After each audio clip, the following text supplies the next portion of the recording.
Today we will look at a simulation showing how the race line is affected by the limited grip we have when it's raining. But before we do that, we will look a little bit at the basic limitations, and those are the basics. And if you have missed this, please watch road races limitations.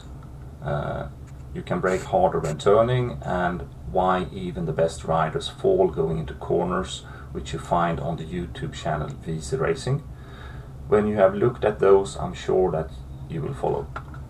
Basically, when it's raining, the only thing that happens to the basic limitations is that the maximum grip and the circle representing the maximum grip becomes smaller. And this has different effects depending on if we are accelerating, braking or turning. If we start looking at acceleration, you can see that the wheelie limit is still more severe than the grip limit, which is normal. And you can see the guy to the left, he's on the gas in the rain in a straight line, and the bike still lifts its front wheel, meaning that even if he had more grip, he couldn't accelerate harder because the acceleration is limited by the wheelie limit. If we look at braking, it's also very common that in the rain the maximum grip and the grip limit is very close to the stoppie limit.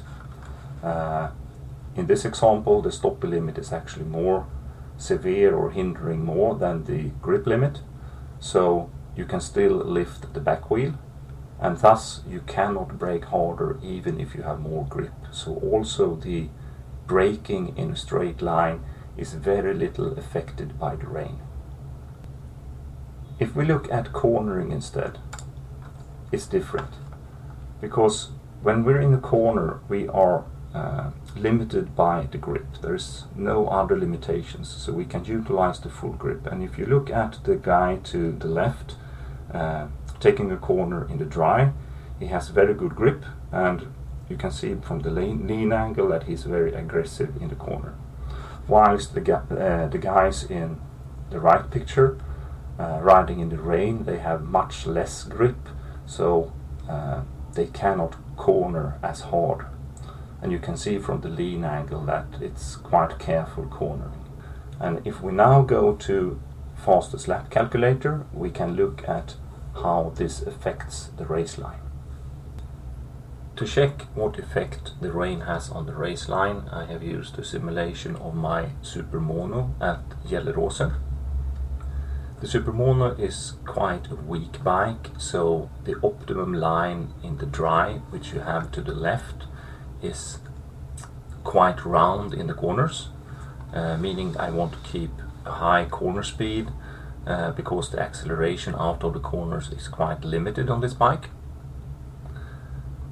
And if you look at the line to the right, it is the optimum line for the same bike in the wet conditions. And here you can see that the radius in the corner is smaller, meaning I go a little bit slower in the corner, but I also spend less time in the corner. And this is optimum since it's the corner speed that is mostly affected by the rain, while the acceleration and braking is not as affected. You can see that some of the corners are affected more than others. This part of the track, it's a very strong effect, where I have to make the line very straight as soon as possible, compared to the dry line where I can allow myself to go in round cornering, since I have grip enough to go on the gas also when I corner a little. Other corners are not affected at all. If you look at the long right-hander leading to the start and finish straight, there is virtually no effect on the line. So to say on forehand which corners that will be affected for which bike is very hard to do without making a simulation. The basic concept remains. To optimize the line for the rain, you need to try to spend less time in the corners by making the corners a little bit sharper, making the line straighter on the way in and straighter on the way out.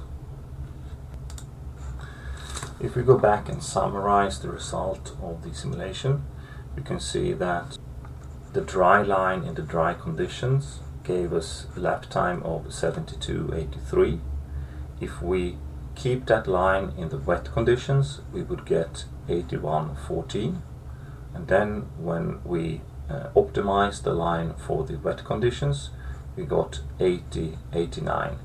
So it's a gain of 0.25 seconds from optimizing the line for the rain. And this is a very short track. Unfortunately, tracks in Sweden are normally short. So if you have a more normal or longer track, of course the gain is bigger. Now, if you have any questions to this, please don't hesitate to get in contact. You can find us at Facebook, Fastest Laps Calculator, and you can find us also at the homepage, fastestlapcalculator.com. So don't be shy, just get in contact. Thank you very much.